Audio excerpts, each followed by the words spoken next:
Let's talk about the one thing you think you know better than anything else: yourself. But what if that you, the one you feel you are every single moment of your life, isn't really what it seems? That's the rabbit hole we're going down in this explainer. I mean, really think about it. Right now, you probably feel like you're a single, unified self, a little person, a consciousness, sitting somewhere behind your eyes, looking out at the world, thinking your thoughts, and, well, driving your body. But what if that feeling, as real as it seems, is actually a beautiful and elaborate illusion? You know, for centuries, some of the sharpest minds in history have gone looking for this pilot. They've searched using introspection, using logic, and now by digging into the actual wiring of the brain. This is the story of that search. It's a journey right into the heart of what it means to be you. So, where does our search begin? Not in some fancy high-tech lab, but actually in the mind of a philosopher from the 18th century who decided to look for his self with some pretty radical honesty.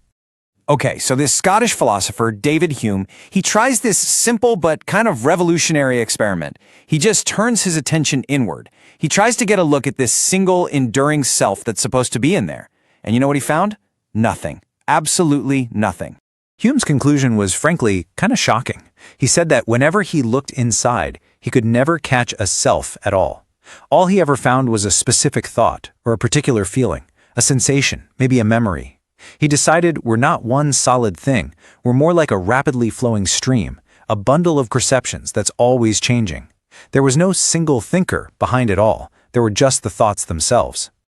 And get this. This wasn't just some wild idea from a guy in Scotland. More than 2,000 years earlier, on the other side of the world in ancient India, another deep tradition came to the exact same conclusion, but through deep meditation. It's the Buddhist doctrine of anatta, or no self. And it's a core teaching that says there's no such thing as a permanent, independent soul or self. Just stop and think about that for a second. We have two totally different methods: Hume with his skeptical, scientific-style thinking, and Buddhism with its deep, introspective meditation. And somehow, humanity arrived at the same startling report. The pilot we all feel at the controls, it just doesn't seem to be there when you look closely enough. For a long, long time, this was all just a philosophical debate. But then, in the 20th century, science suddenly got the tools to actually probe the machinery of consciousness itself. So what happens when you can literally split a single mind in two? So back in the mid-20th century, to treat really severe epilepsy, surgeons came up with this radical procedure. They would cut the corpus callosum. That's the huge bundle of nerves connecting the brain's left and right halves. It actually worked for the epilepsy, but it created this unbelievable opportunity for science to talk to each half of a person's brain separately. And the things they found were just mind-blowing. Take this classic experiment. Step 1. The word walk is flashed only to the patient's right brain. So step 2. The patient gets it and starts to walk away. But here's the wild part. A researcher asks, "Hey, where are you going?"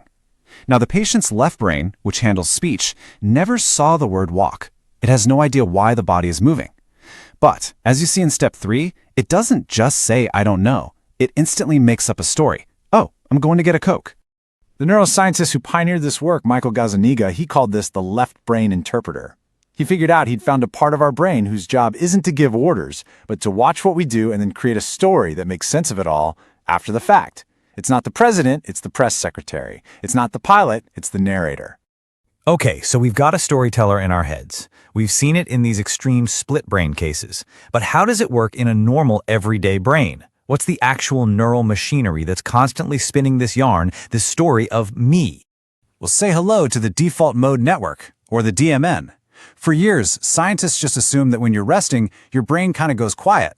But a neurologist named Marcus Reshley discovered this huge, interconnected network that actually lights up and gets super busy whenever we're not focused on a task.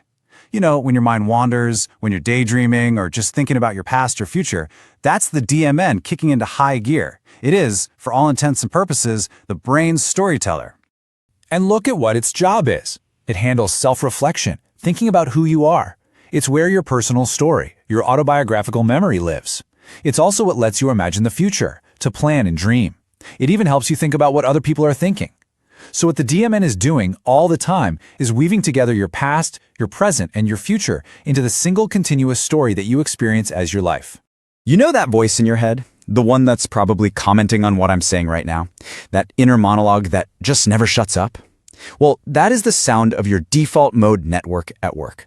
It's the engine that builds the self, constantly generating the story of you. It's that perpetual flux and movement that Hume was talking about, but now we can see it on a brain scan. The philosopher Thomas Metzinger has this amazing metaphor for what's happening here. He calls it the ego tunnel. He says the DMN creates this perfect, seamless simulation of reality. And the simulation is so good, it's transparent, meaning we don't realize we're in a simulation. We just feel like we're in the world. And right at the center of this incredible simulation, the brain creates a main character, a stable protagonist, the self, the pilot.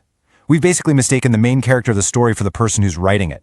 And that brings us to the end of our search. We've followed the breadcrumbs from ancient philosophy all the way to the cutting edge of neuroscience. So let's put it all together. What did we find? The verdict, from every angle we've looked, is as stunning as it is consistent. The search for the pilot has failed. Where we all expected to find a single, unified commander sitting in the cockpit of the body, we found an empty seat. And in its place, we found this incredibly sophisticated storytelling machine that just generates the feeling that a pilot is there. This quote just nails the whole shift in perspective. You are not some little ghost driving a machine. You are the machine, this incredible, complex biological process. And that stable self, that pilot you feel like you are, it's a crucial part of how the machine works. It's a useful, elegant, and, when you get right down to it, fictional story that helps the whole system navigate the world. Okay, I know this can sound pretty scary. If there's no real me, then what's the point of anything? Is this whole thing just a bleak, depressing conclusion? Not at all. In fact, many people believe that this very realization is the key to unlocking a much deeper, more meaningful way to live. You know, as Buddhist philosophy has said for thousands of years, so much of our mental pain, what they call dukkha, comes from this desperate attempt to protect and defend this fragile, fixed idea of me. It's what creates anxiety and greed and fear.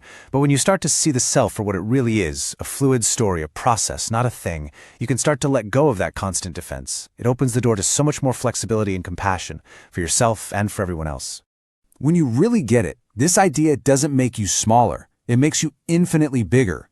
It dissolves that artificial wall between me and the rest of the universe. It shows you that you're not some isolated little spectator looking out at the world. You are the world, having an experience. You're a wave in the ocean of existence, not some lonely drop of water separate from it all. And that leaves us with one final, and I think pretty powerful question. If you can accept that yourself is a narrative, a dynamic, unfolding process, then you have this profound opportunity. It means the story isn't set in stone. So what kind of story do you want to live?